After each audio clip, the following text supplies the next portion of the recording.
Hi, I'm Sarah. I'm Jenna. And we are Heartly Broken.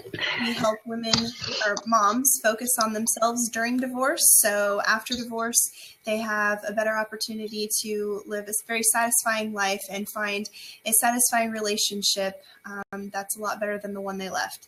So we are actually getting ready to start a series on surviving the holidays during divorce. And, whether this is your first Christmas after separation, your first Christmas after divorce, or whether you've been separated for a while or divorced for a while,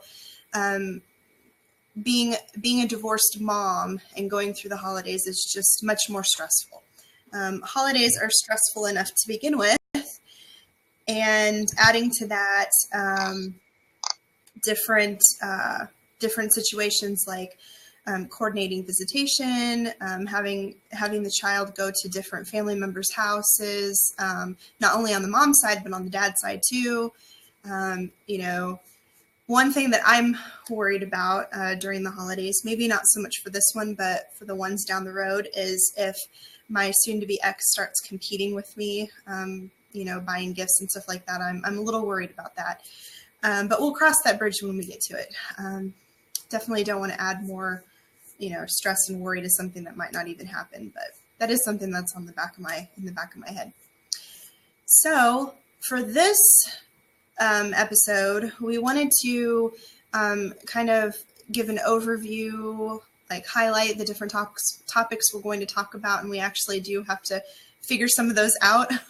We've only got 2 figured out so far. And then the topic we're going to start on today is going to be about how to prepare yourself. So like get in the right mindset and start creating boundaries and expectations about your holiday. I know one of the things that I'm going to do is I'm going to try to say no to as many functions as I can, so that we're not running around like headless chickens, and, my daughter and I have more time together. So that's one of my goals. What about you, Jenna? Let's see. I guess last year I didn't quite feel like celebrating very much, since it was the first Christmas that I had being separated. But this Christmas, I don't know. I guess I'm just, I already pretty much have all of my shopping done, which is weird for me because usually I'm one of those people who waits till the last second.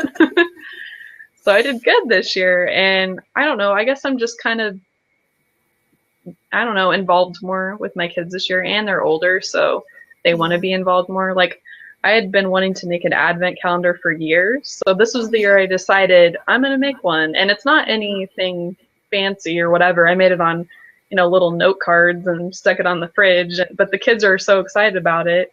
And, it's just one of them for this week, I think, is just listen to Christmas music and sing it together. So, it can just be simple things like that. And I just wanted us to have a better Christmas than last year, because last year's was pretty difficult. But, I guess I didn't really have any goals. Just last year, my goal was, I just need to get through this.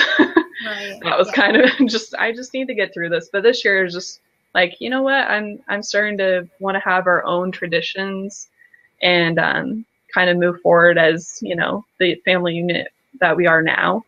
I decided that, well, I've never had a real Christmas tree in my life. And so I decided that I wanted to take the kids and that be our thing. So we did it on Saturday, and it was really fun. And I guess this is the year for just new traditions and moving forward. And that's actually a really good idea for maybe our next show or the show after that. One of our topics is going to be start new traditions. Yeah.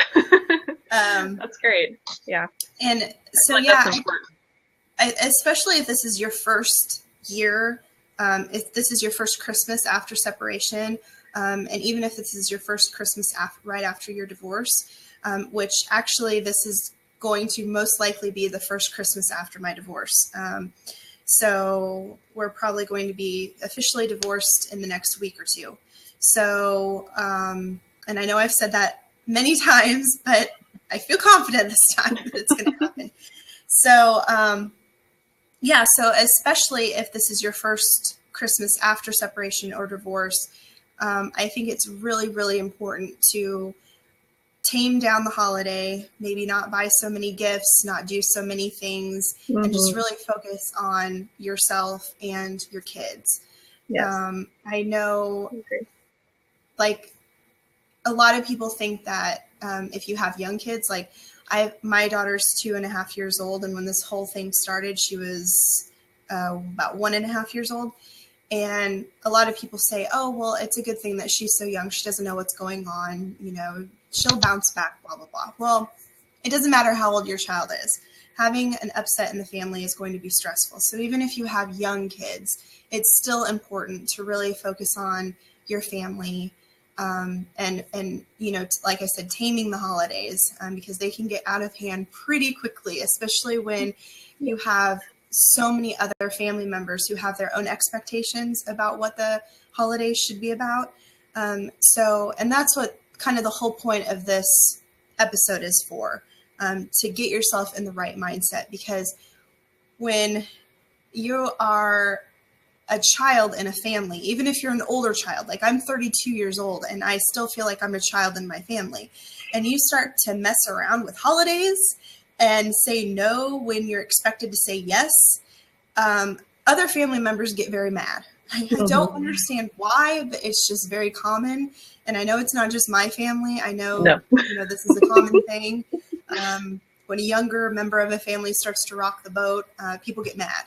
So I really thought that it was important to start this series off getting in the right mindset, because my family kind of intimidates me, and it's been hard to say no. And I've already said no to a couple things this year, and I felt a lot better about it.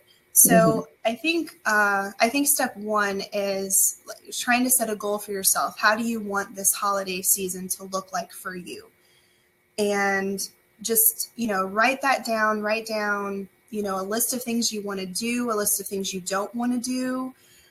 Say there's that family member who always invites you over to their house, and every time you go over there for the holidays, it's just a drama, and you leave exhausted, or you get home late because they live far away, or, you know, whatever the case may be. So just, you know, sit down and write down a list of wants that you want for the holiday season. I think that's a really good thing, a really good way to get started in the right mindset. So yeah, that's a great tip. Were you going to say something, Jenna? Oh yeah, I just said that's a great tip, because I guess I made a mental kind of list of the things that were most important to me this year. And, you know, being with my mom is on Christmas Eve. That's something we've done since I was a little kid. So that's important to me. And I'm just like, okay, that's what that's number one. And then, you know, having my kids on Christmas at some point, you know, is also, and, you know, hopefully whatever situation you have, hopefully, you know, your ex or whatever will be understanding if you have kids of, wanting to see them on a specific day, or, you know, on Christmas. But I don't think it's unreasonable to ask for, you know, at least half the day on Christmas Day. I think that's really fair. And, you know, that's what we did last year, and that's what we're doing again this year. They're going to spend the night with me, open presents in the morning, and then go over right at lunch. So at least I get, you know, some of the day with them. And, you know, hopefully the people watching, you know, they have somebody who they'll be able to do that with as well. But, you know, I would just say that, you know, things that are really important to you, like if it's this holiday, you know, or any specific holiday, I'd say speaking up about that would be the smartest thing you could do. And just, you know, let the other things that aren't as important just slide, I would say. Or just, you know, if there's a very special, you know, date to you, like Christmas Eve is very, very special. That I don't care about any other holiday, really. You know, I don't really care about 4th of July. I don't really care about Easter very much. Like, I just don't. Exactly. So I just was like, you know, this is the only kind of thing that's important to me. And hopefully you'll have somebody who's understanding Yeah. of that. I wrote a workbook on getting through the first months after separation. And one of the worksheets that I created was setting up or how did I put it? My rights. And so it was a list of rights that you have during separation and divorce that, when I wrote my list, I was looking over the list and I was like, well, surely people understand this about somebody going through a divorce, right? Surely I don't have to tell somebody this, but yeah, you kind of do. And like one of those is, and this is going to be actually our topic either next week or the week after.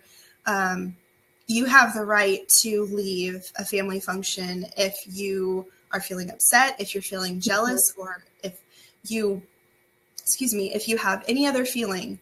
If somebody is saying something about your marriage, or even going so far as to, kind of passively aggressively blaming you for it, or, saying you shouldn't have done that, or you shouldn't have left him, or whatever they say. And, your family member doesn't even have to do anything really bad. But when you're going through a situation like separation and divorce and you get with a bunch of other people, you're never going to anticipate. You're not going to be able to anticipate, what kind of feelings are going to pop up. I know from the first Christmas after our separation was last Christmas. And my cousin was pregnant. Again, my other cousin, both cousins had babies around the same time I did. So they had their kids there, they had their husbands there, everybody was happy. And hang on. Okay, so both of my cousins had their babies and they had their husbands there, and everyone was happy family. And I'm sitting here, just finding out that my husband had been cheating on me for 2 years, and I have, a 2.5-year-old, and my husband isn't there to celebrate the holidays with me and everything. And, everybody was being really nice. It's just the atmosphere and the fact that everyone was happy and I wasn't, I didn't end up leaving. Well, I think I did leave for a little bit just to get a break, and I went over to a friend's house, but which is, by the way, completely acceptable.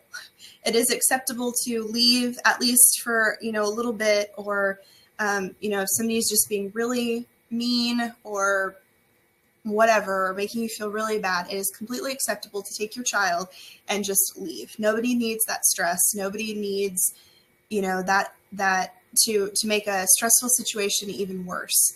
And so, to help prepare you for that, we hope we can help prepare you for that. And you really do need to get in the right mindset, because like I said, my family kind of intimidates me. And when you've never gone through this before and you already feel vulnerable because of what you're going through, you're less likely to stick up for yourself. And, it takes some practice to stick up for yourself. I'm just really starting to learn that with my family. I'm just starting to learn that, hey, wait a minute, I'm an adult now. I can make decisions about my life and about my child's life, and I'm going to do it. I mean, there's no reason not to. And it's even more important during a stressful holiday season while you're going through divorce. So, what are some other ways that you can prepare yourself for the stressful holiday season? Well, I see the wheels turning. I don't. Well, I think it would be good to not only put down what you want your holiday to look like, but also put down what your rights are, like I was talking about before. Mm-hmm. So list your rights, and they're going to be different for everyone. But to give you an example, one right might be, I have the right to leave the family get together, like I was saying before. I have a right to say no. I have a right to my feelings. I have a right to work through my feelings and not have others dictate to me how I should work through my feelings. I think that's really hard for family members, especially around the holiday time, because everybody wants everybody to be happy. And when one family member is going through a stressful situation like this, I think people are even more prone to wanting and to forcing happiness on other people. So I think a really good right to hang on to and a boundary to hang on to is that I have the right to work through my feelings however I feel is necessary. Obviously, don't be violent. Obviously, don't, Right. Do drugs or, try to hide from your emotions. But, if you work through your emotions best by, going out and getting some fresh air, or if you just need to punch a pillow or just go into another room and just scream your head off, like those are all perfectly acceptable ways to deal with the frustrations that you're feeling. And, I think another right is I have the right not to be perfect. A lot of people, I think it's easier for people, not easier. I think it's common for people to look at another person from the outside and what they're going through and saying, oh, well, I would have done this way, or I wouldn't have reacted like this. Well, yeah, of course you wouldn't, because you're not going through the same emotions that this person is. You're actually, you can think rationally, but someone who's going through stress and heartache and, sadness and depression, you don't have the luxury of thinking rationally sometimes. So I think it's important not to hold yourself, not to expect too much of yourself, to just, survive, but, be gentle to yourself as well. Yes. I would also say that, especially when you first separate and, your income is changing a lot, or it's, almost non-existent. Yeah. I would say that another right would be, I do not have to give people gifts besides my own kids, or, somebody who's extremely close to you. I would say, all the other people, they just take the back burner, and just, you would hope that people would understand that. And, even if they didn't, or somebody piped up like, why didn't you, blah, blah, blah. I would just say, I'm going through a lot right now, and I just, just getting gifts for people in general is really hard right now. And I think people would just shut up. Yeah. I mean, seriously, if you just were honest about it, I think honesty would probably be included in this. Because last Christmas, that was the first Christmas that I was going through without, my normal, family situation. And then also, my ex's mom died right before Christmas. And I actually was close to her, so that was pretty difficult as well.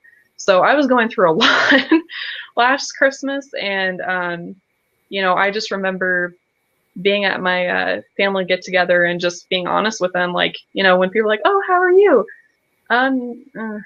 Not doing that great. I mean, it's okay to say that. Yeah. And, at the very least, at least they'll just leave you alone.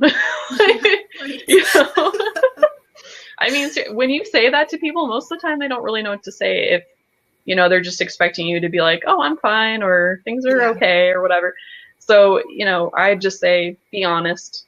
Yeah, definitely. Honesty is the best policy, as they say. And I would say, especially around the holidays, just be honest.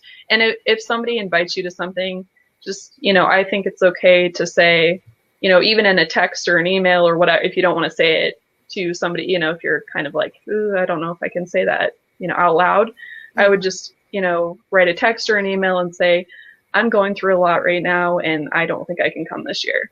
Right. That's all you have to say. I mean, you don't owe anybody any explanation at all. Yeah, and I'd say that's another good point. You don't owe anybody any explanation. If you don't want to talk about anything that you're going through, you can just say, I don't really feel like talking about it. Yeah. And if they press you, then just repeat what you just said. You don't have to get into an argument. Nope. In fact, it's just going to make things worse, and it's not even going to convince them of anything. And so like, I like to think of it as a mantra. Like if somebody asks you, hey, do you want to come do this with me, or do you want to come to my house for holiday or whatever? And you say no, and they say why, and you say, I'm just really going through some stuff. I don't have the energy right now to do that, but thank you for asking. Oh, why? It'll be fun, blah, blah, blah. Like, they'll try to push you. Just repeat exactly what you just said. You don't have to go into, any more explanation. Just keep repeating it like a mantra. I've had to do this several times with my soon-to-be ex when we were talking about, just general things about the divorce or about our daughter or something. And, he would press me on an issue. I'd just repeat it again. Like, we're not talking about this right now. We're going to talk about it later or whatever. But one thing I like what you said about not buying gifts, especially since you're, probably in a situation where you don't have a whole lot of money now because you're going through the divorce, and maybe you're having to pay for a separate place for one of you to live or whatever. But also, if you're the kind of person who likes to make gifts, or if you're the kind of person who sometimes, somehow always finds yourself in a position where you're, making a big portion of the meal, or the holidays are at your house, or you're being called upon to do something all the time, even though you don't want to. It's like, I know this happens a lot in families where people just fall into their roles and they just keep doing whatever it is. So if you find yourself in that position, it's okay to say, I need to take a step back this year. I can't do what you're expecting of me to do. That kind of went off topic from what I was going to say, but that's what I just said was important too. But what I was going to say was, if you are like me and you like to make your gifts and put a lot of thought into your gifts, don't be scared, or try not to feel guilty about not having enough energy to put as much thought into your gifts as you usually do. So, if you're the kind of person who always buys gifts, maybe cut back on the amount that you spend. If you're the type of person who puts a lot of time and energy, cut back on the time and energy. And maybe if you can, you're spending a little more this year than you were before, but your energy is being saved. So, the holidays can look different, depending upon who you are and what you've always done. I had another point, but what was it? So if you have any topics that you'd like for us to talk about for the coming month, just let us know. And if you like what you've heard, then go ahead and follow me and Jenna, and we will let you know when we are going live again. And I also wanted to take this time to say that I am actually launching a coloring book. It's the 7th now. Hopefully it'll be done by Friday. It's a coloring book for moms who are going through divorce, and it's to help them get the communication established with their child and kind of work through their feelings. And so it's a coloring book for moms and children, and it's designed so that the mom and the child can color at the same time. So that's available on our website, heartlybroken.com. And actually, I will, where's my keyboard? Here we go. That's heartlybroken.com. Color together. That's it. There we go. And it is excellent because Sara sent me the preview of it, and I already pre-ordered it. So I would definitely recommend it. It's really awesome. And, there are all these studies coming out about how coloring is really good therapy and very, relaxing. And, what better way to, just take some time out for you and, your child and do something together. So it is a really good, it'd make a great gift too for somebody who's going through this. Yeah, definitely.